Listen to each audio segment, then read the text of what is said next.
The Bible Study Podcast, episode 214. Today, the Bible Study Podcast continues the study of Daniel with chapter 3.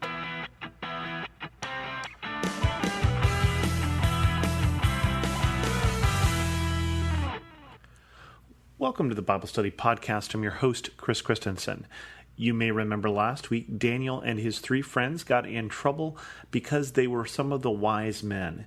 But they were gotten out of trouble because Daniel was given the ability to interpret dreams, and in fact was told the king's dream without even having to be told it by the king. And this not only saved his life and the lives of his three friends, but all of the wise men in the kingdom. So as you can imagine, all the wise men in the kingdom become close friends with Daniel. Or not. And this is how the story continues in Daniel 3. King Nebuchadnezzar made an image of gold 60 cubits high and 6 cubits wide, and set it up on the plain of Dura in the province of Babylon. He then summoned the satraps, prefects, governors, advisors, treasurers, judges, magistrates, and all the other provincial officials to come to this dedication of the image he had set up. So the satraps, prefects, governors, advisors, treasurers, judges, magistrates, and all the other provincial officials assembled for the dedication of the image that King Nebuchadnezzar had set up, and they stood before it. Then the herald proclaimed loudly, "Nations and peoples of every language, this is what you are commanded to do. As soon as you hear the sound of the horn, flute, zither, lyre, harp, pipe, and all kinds of music, you must fall down and worship the image of gold that King Nebuchadnezzar has set up. Whoever does not fall down and worship will immediately be thrown into a blazing furnace."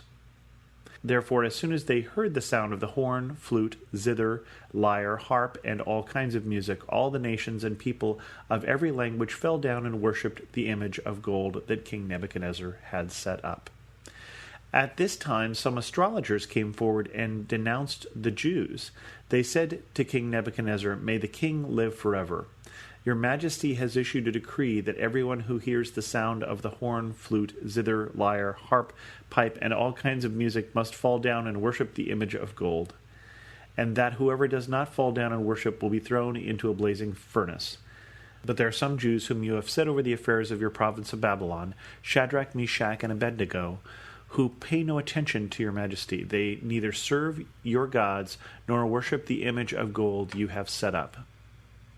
So this time it's the three friends, and we're calling them here by their Babylonian names, Shadrach, Meshach, and Abednego, who get in trouble because of their religion, because of their beliefs, because of their faithfulness to God. Daniel, for some reason, is not mentioned at this time, but his time will come later on.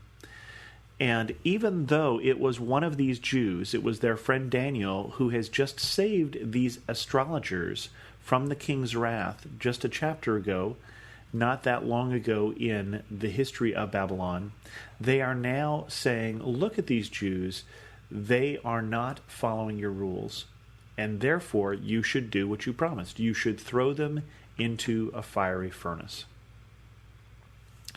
Furious with rage, Nebuchadnezzar summoned Shadrach, Meshach, and Abednego. So these men were brought before the king, and Nebuchadnezzar said to them, "Is it true, Shadrach, Meshach, and Abednego, that you do not serve my gods or worship the image of gold I have set up? Now when you hear the sound of the horn, flute, zither, lyre, harp, pipe, and all kinds of music, if you are ready to fall down and worship the image I made, very good. But if you do not worship it, then you will be thrown immediately into a blazing furnace. Then what God will be able to rescue you from my hand?" I get the impression that whoever wrote this originally had purchased their scroll in bulk, and therefore they need to repeat things like horn, flute, lyre, zither, harp, and pipe, and all kinds of musical instrument.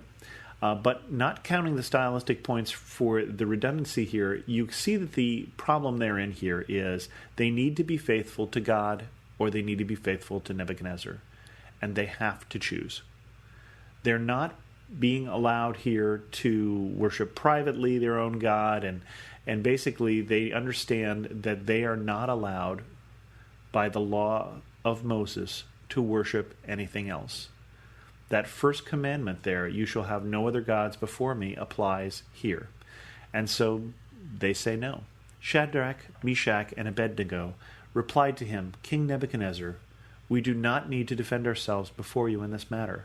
If we are thrown into the blazing furnace, the God we serve is able to deliver us from it, and he will deliver us from your majesty's hand.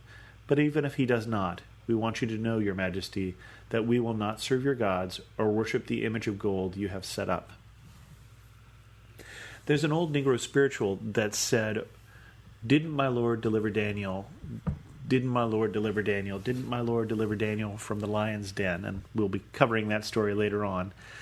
The Hebrew princes from the fiery furnace, then why not every man? And this is one of the things that these three have to face is they know that their God, they believe that their God is capable of saving them. They do not know for sure that they will be saved. There are certainly some who are martyred for their faith. There are certainly some who are faithful unto death. And they might be those three, as far as they know. And yet they tell the king, "We believe that our God can save us. And we're going to be faithful to God no matter what happens. It might mean that you kill us. It might mean that God saves us, but we're going to be faithful no matter what happens." Then Nebuchadnezzar was furious with Shadrach, Meshach, and Abednego, and his attitude toward them changed. He ordered the furnace heated 7 times hotter than usual, and commanded some of the strongest soldiers in his army to tie up Shadrach, Meshach, and Abednego and to throw them into the blazing furnace. So these men, wearing their robes, trousers, turbans, and other clothes, were bound and thrown into the blazing furnace. The king's command was so urgent and the furnace so hot that the flames of fire killed the soldiers who took up Shadrach, Meshach, and Abednego, and these 3 men, firmly tied, fell into the blazing furnace. The king is mad. The king has set himself up this image and has set himself up as a god. And he is not going to take this kind of insolence. Worse that they are insolent, they are his servants, they are trusted advisors, and they are not doing what he said. He is going to teach everybody a lesson. In fact, he is so much in a hurry to teach everybody a lesson that he gets some of his best soldiers killed who just get too close to this fire that has been heated up extra hot. He is looking for these 3 to be extra crispy. He wants absolutely everybody to know that his rule is law, that his wishes are law, and that anybody who doesn't follow his commands are going to die. But something strange happens at this point in the story. In verse 24, "Then King Nebuchadnezzar leapt to his feet in amazement and asked his advisors, 'Weren't there 3 men we tied up and threw into the fire?' They replied, 'Certainly, your majesty.' He said, 'Look, I see 4 men walking around in the fire, unbound and unharmed, and the 4th looks like a son of the gods.'" This was unexpected. King Nebuchadnezzar realizes at this point that something strange has happened here. The 3 men that he has thrown into the fire are, 1, not dead, unlike the guys who tried to throw him in, and 2, not alone. And the interesting thing about this story is that is the last thing we will hear about someone being in there with them. There's no explanation. It doesn't say this is an angel of the Lord. It doesn't say that this is God. It doesn't say anything. It just says Nebuchadnezzar looks in and sees 4, and 1 looks like a son of the gods.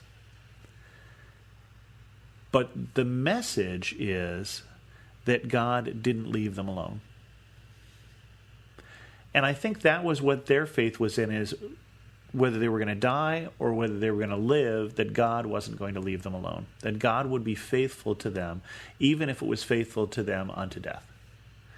And in this specific case, God is faithful to them, lets them live, and lets them show Nebuchadnezzar that he is not, perhaps, all the big thing he thinks he is. That there might, in fact, be higher authority than him. Nebuchadnezzar then approached the opening of the blazing furnace and shouted, "Shadrach, Meshach, and Abednego, servants of the Most High God, come out, come here." That's a change in attitude. He now understands whose they are. He now understands that they are not his men who are disobedient. They are servants of the Most High God, to whom they have been obedient. So Shadrach, Meshach, and Abednego come out of the fire, and the satraps, prefects, governors, and royal advisers crowded around them.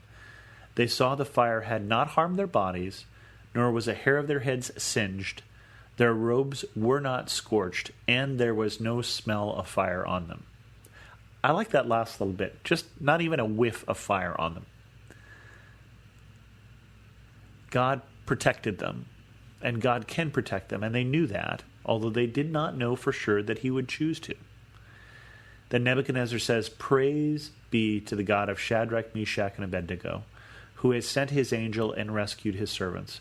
They trusted in him and defied the king's command and were willing to give up their lives rather than serve or worship any god except their own God.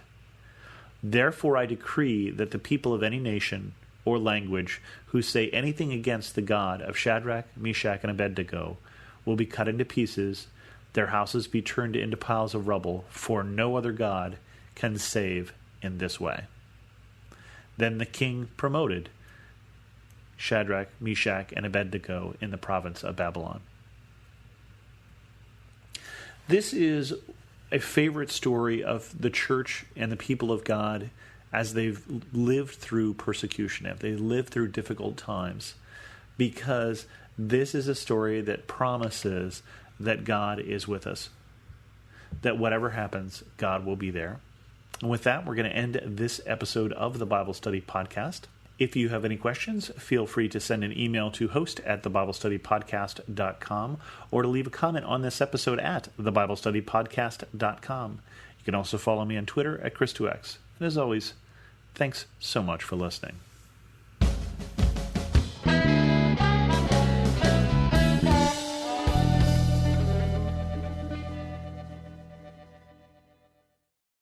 I'm Billy Yancey, entrepreneur, fitness cowboy, father, retired Navy cornerback, and now podcast host. Listen to my new show, Billy and the Goat, on Life Audio. Happy listening.